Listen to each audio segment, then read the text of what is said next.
According to the FDA, International Delight coffee creamers were first recalled following reports of possible spoilage and illness related to the product's use. Coffee fuels mornings for millions of Americans, powering everything from rushed commutes to late-night study sessions. But not all coffee is created equal, and some of the brands you reach for every day may be quietly undermining your health, wallet, and taste buds. Over the years, major coffee companies have faced lawsuits over labor violations, FDA recalls, chemical and sugar controversies, and even quality declines that turn once-beloved blends bitter and stale. Beyond just flavor, these issues touch on ethics, environmental impact, and long-term health risks. Today, we'll expose 10 U.S. coffee brands you must avoid at all costs. Let's get started. Number 10. Starbucks.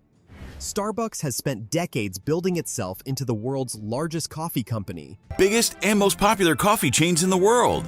Starbucks Coffee. With over 40,000 stores globally, but not all of its claims have gone unchallenged. One of the biggest controversies in recent years centers on the company's marketing of its beans and K-Cups as being sourced from 100% ethical coffee farms. In January 2024, the National Consumers League, a U.S. consumer advocacy group, filed a lawsuit in the Superior Court of the District of Columbia, accusing Starbucks of false and misleading advertising by claiming ethical sourcing while allegedly obtaining coffee and tea from farms with documented human rights and labor abuses in Brazil, Guatemala, and Kenya. The lawsuit cites reports of child labor, forced labor, and harassment on some of these supplier farms, arguing that Starbucks' ethically sourced labels contradict these realities and mislead consumers who pay premium prices for socially responsible products.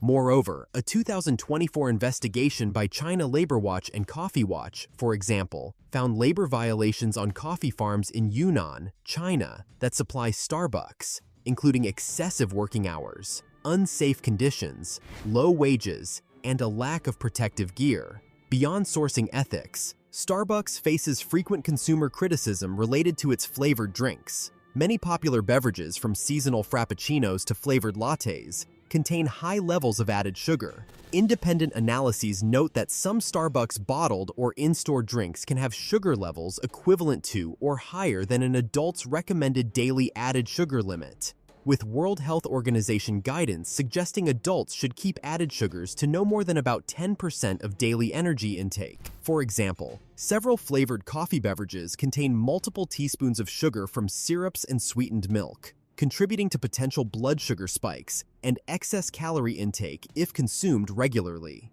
On the chemistry side, scientific research shows that dark roasting, a profile Starbucks often favors for its signature roasts, is associated with lower antioxidant activity compared with lighter roasts, because many antioxidant compounds degrade at higher temperatures. But wait, there's more. Number 9. 7-Eleven. 7-Eleven, among other big brand coffee companies, 7-Eleven is the world's largest convenience store chain, has been caught in a legal battle that reshaped how coffee is labeled across California.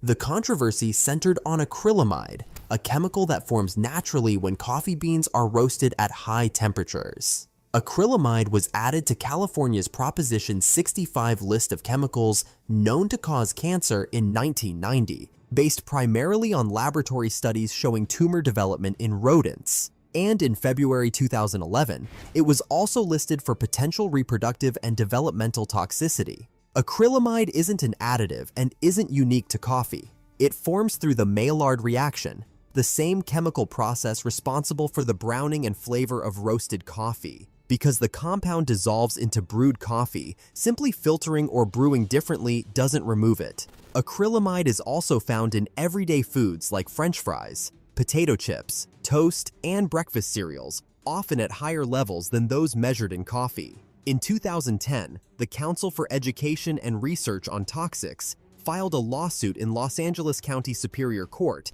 against 7-Eleven, Starbucks, Costco, Trader Joe's, and dozens of other coffee sellers. The lawsuit alleged that these companies violated Proposition 65 by failing to warn consumers that their coffee exposed them to acrylamide. Under the law, Companies could face penalties of up to $2,500 per day per violation, creating strong pressure to settle or post warning signs. By 2017 and 2018, the case drew national attention when Judge Elihu Burley issued a proposed ruling indicating that coffee retailers, including 7-Eleven, would be required to post cancer warnings. Several defendants opted to settle rather than continue litigation. 7-Eleven agreed to post warning signage in California stores and paid financial penalties, reportedly totaling hundreds of thousands of dollars as part of consent decrees. However, the legal landscape shifted. In August 2020,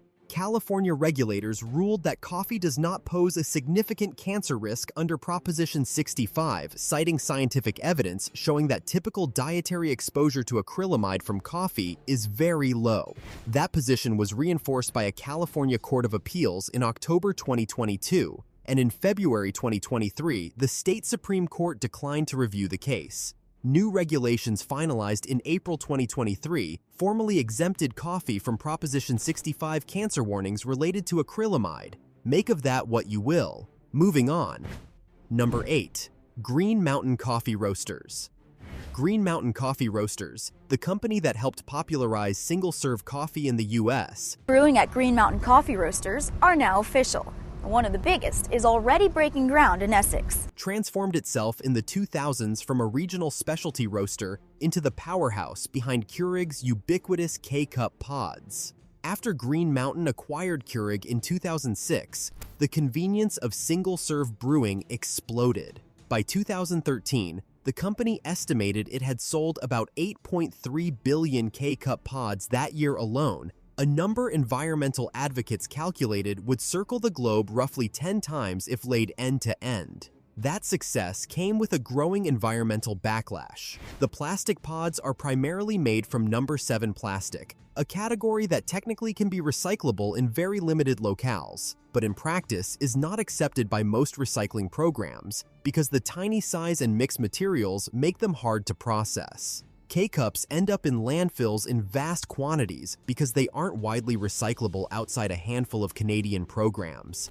and the pod's small size means they often fall through sorting grates at recycling facilities, even where number 7 plastic is accepted. Environmental concern became legal and regulatory trouble as well. In March 2022, Keurig Green Mountain agreed to a $10 million class action settlement after consumers sued, alleging the company misled buyers by marketing K-Cups as recyclable without adequately stating that they are not recycled in many communities. Under the settlement, Keurig must include a disclaimer noting that the pods are often not recycled locally. More recently, in September 2024, the U.S. Securities and Exchange Commission charged Keurig Dr. Pepper with making misleading public claims about how recyclable its pods are. The company paid $1.5 million in penalties without admitting wrongdoing. From a consumer standpoint, the convenience of a nearly instant cup of coffee has always been Keurig's selling point, but it's also driven quality complaints over the years. Number 7. Ubon.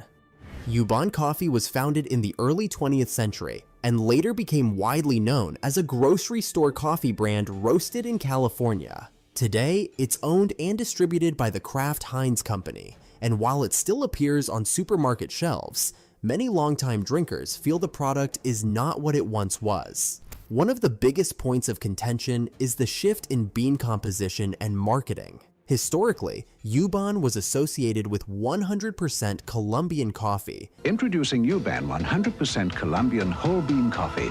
And at various points in its past, particularly in mid-20th century advertising, it leaned on that identity. However, contemporary Ubon packaging and product descriptions no longer emphasize Colombian origin, and some Ubon blends today incorporate a mix of Arabica and Robusta beans without clear transparency on proportions or origin. This kind of blending is common in mass-market coffee, but it contrasts sharply with the brand's old reputation and has frustrated consumers who remember a specific Colombian taste profile. Today, Ubon offers a variety of blends, including medium roast, dark roast, and original gold products. Some packages state 100% pure coffee or 100% Arabica, yet they stop short of specifying where those beans come from. That lack of origin transparency has led to criticism among coffee enthusiasts who prefer clear sourcing, especially compared with specialty coffee brands that routinely list farms,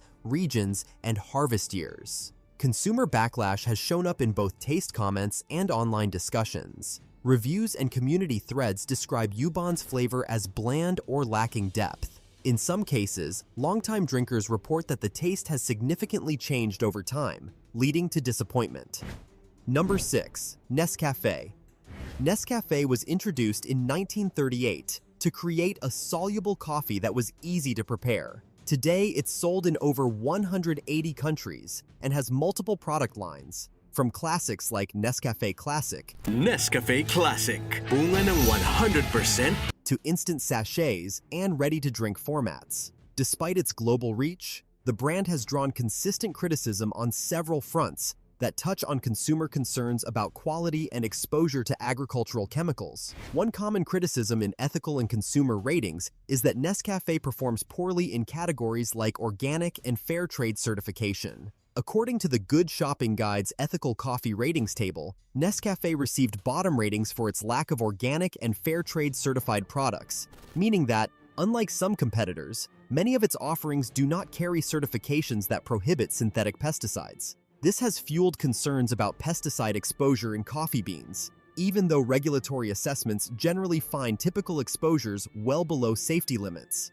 Coffee, whether soluble or roasted, can carry trace pesticide residues depending on how it's grown and processed. A scientific analysis of coffee sold in markets found detectable residues of various pesticides in a minority of green and roasted beans, though the study concluded the overall health risk was very low. The paper noted that coffee capsule samples had the highest observed contamination rates among product types, highlighting how processing form can influence residue patterns. But again, even these were mostly below regulatory maximum residue limits. Nescafé is also frequently critiqued for flavor and aroma quality compared with fresh specialty coffee. Instant coffee production involves drying brewed coffee, typically via spray drying or freeze drying, which strips away many of the volatile oils and aromatic compounds that give freshly ground beans their depth and complexity. This process yields a product that's fast to prepare. Number 5. Our Family. In March 2025, the US FDA classified a recall involving Our Family Traverse City, cherry artificially flavored decaf light, roast ground coffee, as a Class 2 recall after it was discovered that the product was mislabeled as decaffeinated when it actually contained regular caffeine-containing coffee. The recall was voluntarily initiated on March 13, 2025, by Massimo Zanetti Beverage USA, one of the largest coffee suppliers in the United States. The affected product was distributed in 15 states across the country, including Colorado, Iowa, Illinois, Indiana, Kansas, Kentucky, Michigan, Minnesota, North Carolina, North Dakota, Nebraska, Ohio, South Dakota, Wisconsin, and Wyoming.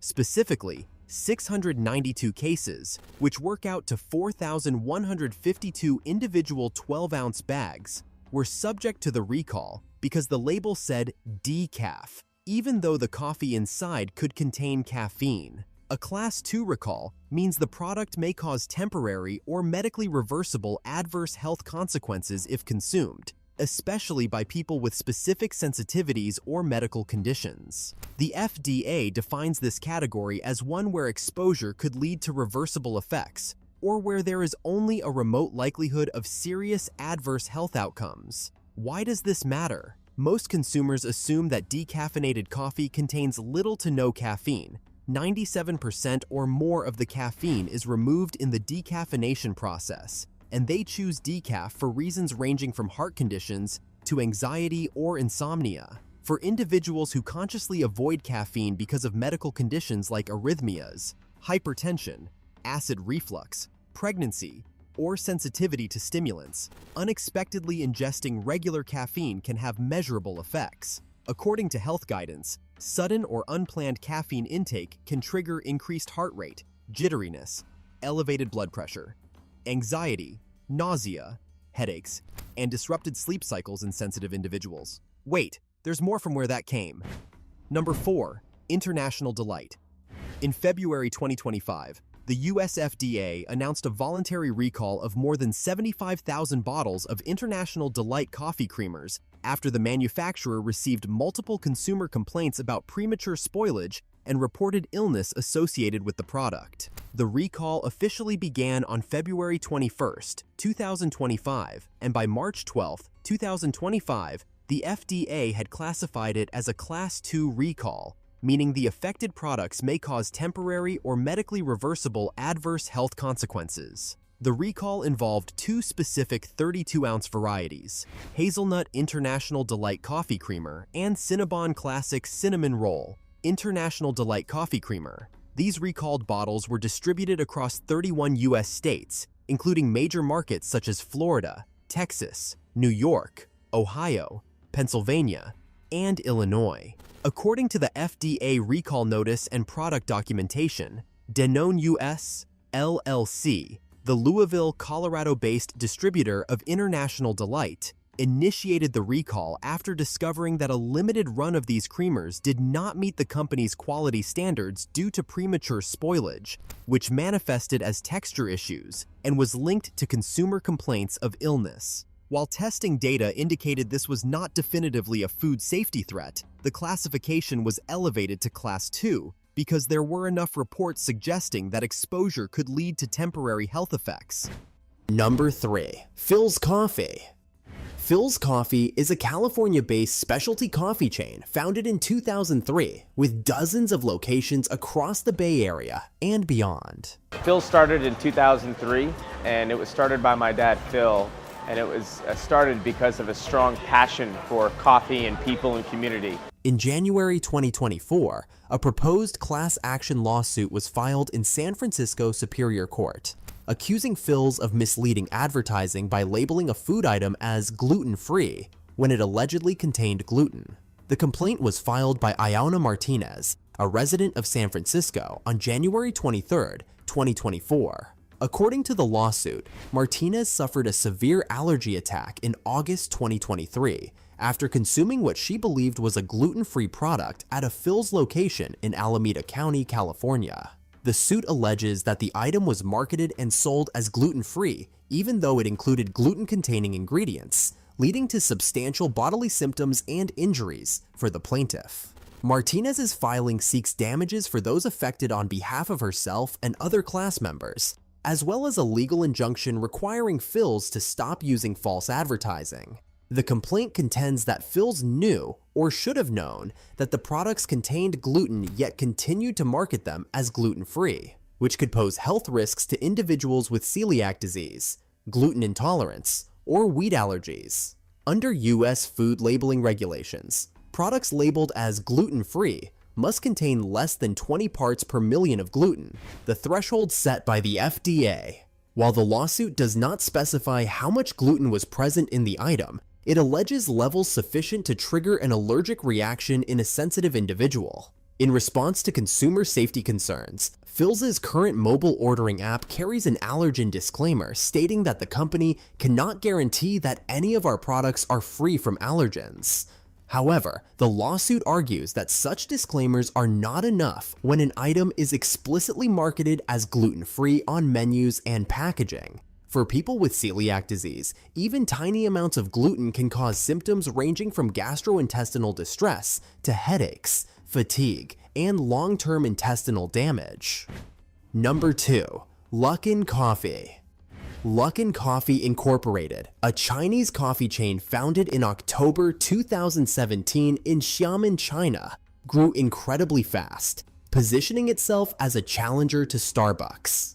Luckin Coffee is China's answer to Starbucks. By early 2019, the company operated thousands of stores across China and even completed a high-profile NASDAQ IPO in May 2019, raising over $651 million from investors. But that rise came crashing down quickly. In April 2020, Luckin disclosed that its chief operating officer and other employees had fabricated sales, massively overstating revenue for 2019. Internal investigations found that the company had inflated approximately $300 million in sales and overstated expenses by around $190 million during that year. The alleged fraud began as early as April 2019, just before the company's IPO, and the effect on investors was dramatic. Luckin's stock fell more than 80% in pre-market trading when the misconduct was revealed, erasing billions in market value and shaking confidence in Chinese companies listed abroad. The US Securities and Exchange Commission got involved, alleging that Luckin intentionally and materially overstated its reported revenue and expenses, and materially understated its net loss in its financial statements. As part of a settlement on December 16, 2020, Luckin agreed to pay a $180 million penalty to resolve those charges. The scandal injured investor trust, pension funds, mutual funds, and individual shareholders all reported losses and raised broader questions about transparency in financial reporting, especially for Chinese companies trading on US exchanges. Even though Luckin has worked to rebound under new ownership and management, the breach of trust from the 2019 fabrication still influences how analysts, prosecutors, and consumers view the brand's credibility. While this brand crossed every ethical boundary out there, the next one ignored public health altogether. Number 1. Snapchill. On June 17, 2024, Snapchill, a Green Bay, Wisconsin-based company, voluntarily recalled approximately 242 canned coffee products produced under its process because the US FDA determined that the firm had not filed its low-acid canned foods manufacturing process with the agency as legally required, raising the possibility that the beverages could support the growth of Clostridium botulinum, the bacterium that produces the potent botulinum toxin. The recall encompassed canned coffees in 7 to 12 ounce metal cans sold under 128 different roaster brand names, including smaller specialty roasters and regional labels that relied on Snapchill to package their cold brew. Products were distributed nationwide through retail locations, coffee shops, grocery stores, and online sales. Affected cans can be identified by the phrase, "Produced and distributed by Snapchill LLC," beneath the nutrition facts panel, or in some cases, the text "Snapchill Coffee" on the front label. The concern was botulinum toxin, one of the most dangerous foodborne neurotoxins known. According to the Centers for Disease Control and Prevention, foodborne botulism, caused by ingesting preformed toxin in food, can lead to muscle paralysis, difficulty breathing, trouble swallowing, and even death if untreated. Symptoms typically appear 6 hours to 10 days after exposure and can include double vision, drooping eyelids, slurred speech, loss of muscle control, and severe respiratory issues. What made this recall unusual is that Snapchill was not aware of any confirmed botulinum toxin contamination, and as of the recall announcement, no illnesses had been reported from the products. The recall was triggered after the FDA notified the company that its low-acid canned coffee process, essential for ensuring safety against Clostridium botulinum, had not been formally reviewed and filed with the agency as required for low-acid canned foods. Snapchill stated it was working on filing the process and cooperating with regulators to address the issue. Clostridium botulinum bacteria thrive in low-acid anaerobic environments, which can occur in sealed cans where acidity isn't controlled below a pH of 4.6, standard for safe low-acid canned foods like vegetables or meats. Coffee generally has higher acidity, but the specific canning and brewing process used by Snapchill created concern that it might not reliably prevent toxin formation. Well, that's it for now. Thanks for watching. Did you like this video? If you did, please consider liking, dropping a comment, and hitting the subscribe button so that you don't miss out on our new uploads. Also, don't miss this video you see on your screen right now. It's truly unbelievable.